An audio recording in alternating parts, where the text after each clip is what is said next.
Good evening, ladies and gentlemen. Thank you for joining me today. The purpose of this session today is to address a very common question for many of our members, which is how to prepare and present an effective speech. One of the things that you need to do is to make sure that your speech is effective. And when your speech is effective, whenever the goal that you have set up for that speech, or more than one goal, is accomplished. There are 4 types of goals that you could have in a speech, and they are: it could be entertain, to inform, persuade, or instruct. Most of my speeches are in the style of to inform or instruct because I like to provide useful information to my audience. Once you have specified or determined what could be the goal for your speech, you need to move on and select the topic. Now, by selecting the topic, and I have dived into that in a previous speech, you need to do 2 things.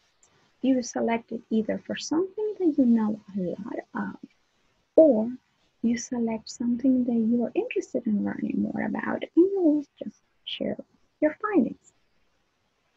Then you need to determine how long is your speech. So for example, a speech between 1 to 2 minutes, you normally will talk about one item and one item only.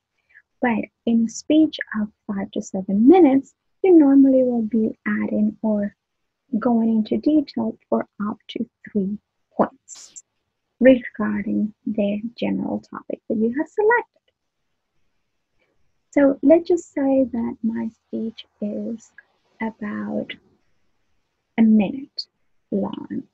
Your introduction will be around 10 seconds, the same for the conclusion, and that will leave you between 30 to 40 seconds for the body, which is where the most information is in your speech. Now, as I said, there are many things that you will be doing to put together your speech, and one of them is you select the topic, and in this case, I will just step you through, for example, talking about rice.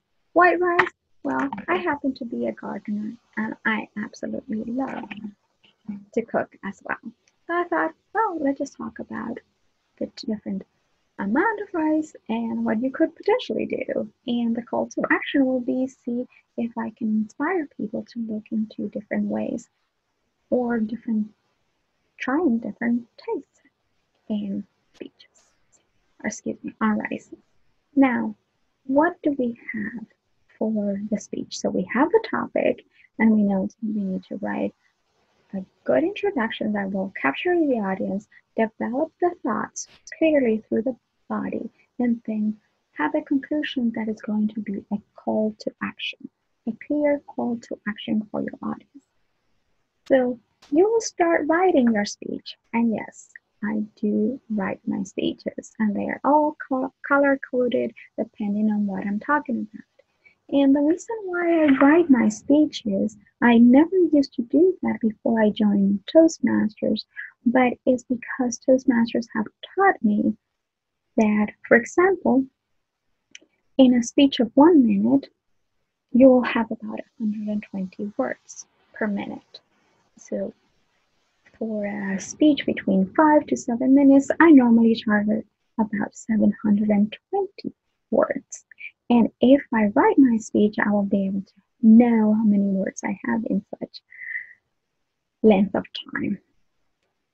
And by writing also my speech, it will help me organize my ideas so they will flow clearly one idea to the next, and it will not allow me to incorporate, or let's just say it will reduce the amount of crutches. Because let's just face it, once you have crutches, that always reduces the amount of credibility that you will have as a speaker.